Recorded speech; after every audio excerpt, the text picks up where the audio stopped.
여러분 안녕하십니까, 강신업 변호사입니다. 트럼프가 베네수엘라를 공격했습니다. 드디어 지상작전을 시작했다는 얘기도 나오고 있고요. 마약 부두를 공격했는데요. 과연 베네수엘라는 왜 마약 부두를 공격했을까? 지금 여러 가지 분석이 나오고 있습니다. 그런데 트럼프의 베네수엘라 공격은 단순한 마약 작전만이 아니라는 겁니다.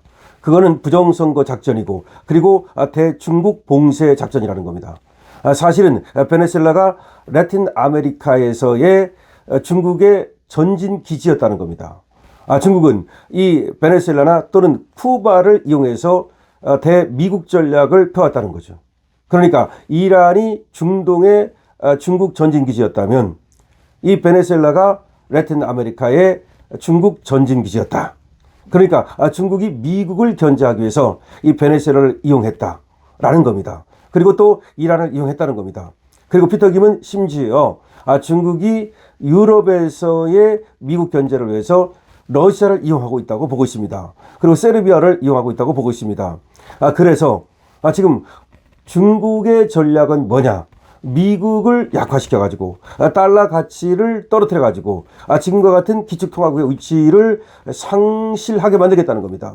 영국이 파운드화의 어떤 그 기축통화국 그 지위를 사실상 잃으면서 몰락했듯이, 그래서 트럼프를 약화시키는, 즉 미국을 약화시키는 방법은 미국의 경제를 약화시키고 미국을 갖다가 이 달러화의 가치를 떨어뜨려 가지고서 사실상 미국이 지금과 같은 그런 기축통화국의 위치를 갖지 못하도록 만들려고 했던 것이 바로 중국의 전략이라는 겁니다. 중국은 그래서 미국을 흔들기 위해서 라틴 아메리카나 또는 유럽이나 또 여기에 전진기지를 만들고 또 아시아에는 또 한국을 전진기지로 만들려 하고 있다고 지금 트럼프는 보고 있는 겁니다. 그래서 트럼프는 이 중국을 이번에 확실하게 제압하지 않으면 안 된다는 판단하에 중국의 대전진기지 역할을 한 이란을 먼저 무너뜨렸고, 그 다음에 이번에 베네수엘라를 완전히 무너뜨리겠다는 생각을 한 것이고, 그리고 사실상 러시아는 이제 전쟁을 오래 하다가 지금 무너지고 있고, 그리고 이제 한국이 중국의 전진기지 역할을 하는데 한국을 완전히 미국 편으로 예속시킴으로써 그래가지고 관세를 때리고 지금 미군 주둔 지금 비를 받고 이런 식으로 달러를 확실하게 이제 묶어버림으로써 한국이 더 이상 중국의 그런 시다바리 역할을 못하도록 만들겠다는 것이 바로 트럼프의 전략이라는 겁니다. 그러니까 트럼프의 베네수엘라 공격은 단순한 마약 작전이 아니라 이것은 사실상 대중국 봉쇄 작전이라고 지금 피터 김은 보고 있습니다. 뿐만 아니라 지금 중국은 사실 부정선거를 통해서 미국을 흔들어 놓으려고 했는데 바로 이런 부정선거의 온상이 됐던 베네수엘라를 완전히 이번에 공격해서 마두로 정권을 무너뜨리는 것도 역시 트럼프의 목표라는 겁니다. 이것을 피터 김이 아주 상세하게 그리고 아주 철저하게 치밀하게 이렇게 적고 있는데요. 같이 보시겠습니다. 자, 피터 김, 그야말로 아주 좋은 글을 많이 쓰고 있는 그런 분입니다. 트럼프 대통령이 베네수엘라 영토 내 선박선에 대한 공격을 공식 인정했습니다. 이것은 마약 소탕 작전을 넘어 중국의 라틴 아메리카 전진기지를 해체하고 2020년 미국 대선 부정선거의 마지막 퍼즐을 맞추기 위한 전략적 작전이며 베네수엘라 마두로 정권을 경제적으로 질식시켜 자진 퇴진을 유도하려는 트럼프 행정부의 치밀한 계산이 담긴 군사 작전입니다. 트럼프는 베네수엘라의 부두 지역에서 큰 폭발이 있었다고 밝혔고 마약 선박이 출항하지 못하도록 거점시설 자체를 타격했다고 인정했으며 이제 베네수엘라를 완전히 봉쇄해 마두로를 굴복시키는 단계로 접어들었다는 것을 밝혔습니다. 이 작전의 배경에는 중국의 대리전 전략에 대한 트럼프의 정확한 인식이 깔려 있습니다. 중국은 미국을 직접 공격하지 않고 이란을 통해 중동에서 대리전을 일으키고 러시아를 통해 우크라이나 전쟁을 4년째 끌어가면서 미국의 전쟁 비용을 늘리고 달러 가치를 떨어뜨려 결국 영국이 파운드 기축 통화를 잃고 몰락했던 것처럼 미국도 무너뜨리려는 장기 전략을 구사하고 있는 것입니다. 그런데 베네수엘라와 쿠바는 바로 그 중국의 라틴 아메리카 전진기지이며 마두로는 중국의 자금과 석유 수출로 정권을 유지하면서 미국 코앞에서 밤이 거점 역할을 해왔던 것입니다. 트럼프는 이란을 이미 굴복시켰고 이제 베네수엘라를 경제를 완전히 봉쇄해서 중국의 대리인들을 하나씩 제거해 나가고 있으며 러시아가 우크라이나 전쟁에서 무너지면 중국은 더 이상 미국과 맞설 수 없는 구조로 만들어가고 있는 것입니다. 그런데 베네수엘라 작전에는 더 중요한 목적이 숨어 있습니다. 바로 2020년 미국 대선 부정선거의 결정적 증거를 확보하는 것입니다. 일론 머스크가 최근 부정선거 관련 포스팅을 폭풍 업데이트하고 있고 트럼프 행정부가 베네수엘라를 압박하는 타이밍이 절묘하게 맞아떨어지고 있습니다. 미국 보수진영에서는 지금 활발하게 공유되고 있는 증언들과 증거 영상들을 보면 2020년 대선에서 어떤 방식으로 부정선거가 자행되었는지가 구체적으로 드러나고 있으며 그 핵심 고리 중 하나가 바로 베네수엘라와 세르비아를 거점으로 한 전산 조작 시스템이었다는 것이 밝혀지고 있는 것입니다.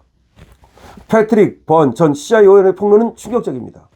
세르비아의 화해가 데이터 센터를 구축했고 이 센터를 만든 세르비아 사업가의 파트너가 바로 오바마 시대의 CIA 국장이었던 존 브레넌이라는 자입니다. 화해는 중국 군사 조직이고 존 브레넌은 오바마 정권의 핵심 정보상이었으며 이 둘이 세르비아의 전산 조작 센터를 만들었다는 것은 중국과 미국의 내부의 타락한 정보기관이 합작해서 미국 대선을 조작했다는 것을 의미합니다.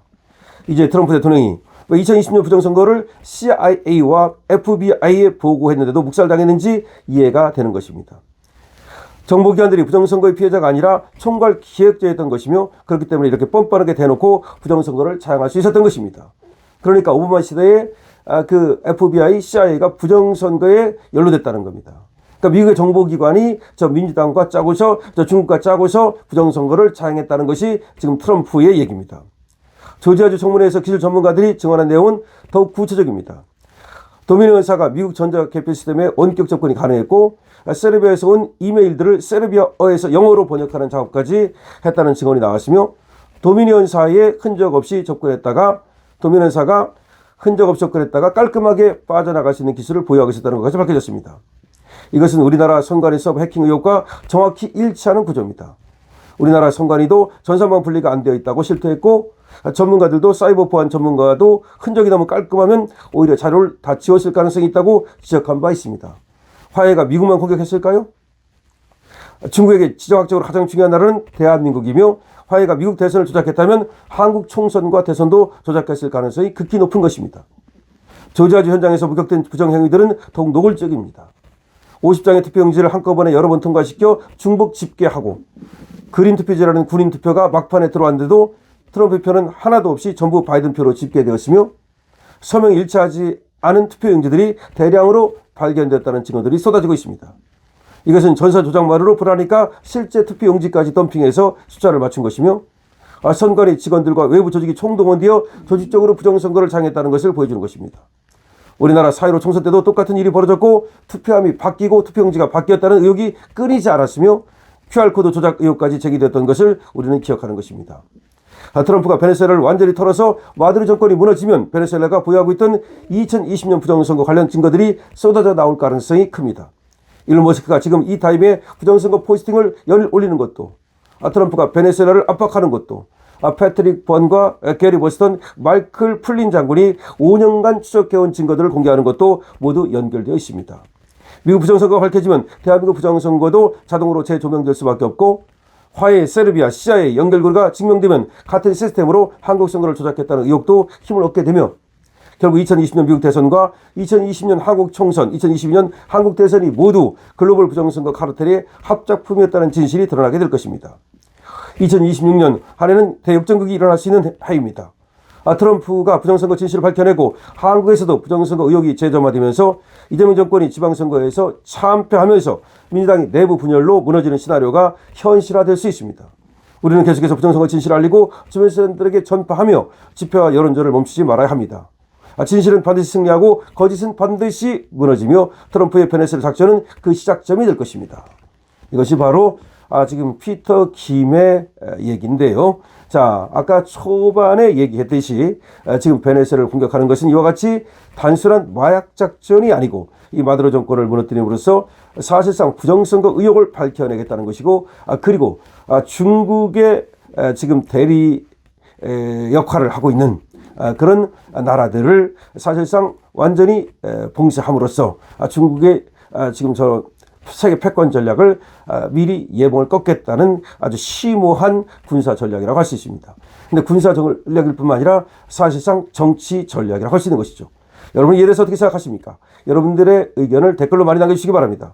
강신업 TV에 대해서 222번으로 의견 주시고 응원 주시고 2번 이겨라 이겨라입니다. 222번은 2번 이겨라 이겨라입니다. 그리고 강신업TV의 공유, 좋아요, 구독 부탁드립니다. 그리고 강신업TV에서는 여러분께 지금 송침유를 지금 선보이고 있습니다. 송침유로 만든 그런 당 관리 케어 제품이라고 할 수 있겠는데요. 동국혈통파인입니다. 제품 이름은 동국혈통파인입니다. 동국제약에서 만든 건강식품이라고 할 수가 있지요. 여러분들께서 관심 많이 가져주시기 바랍니다. 강신업 TV입니다.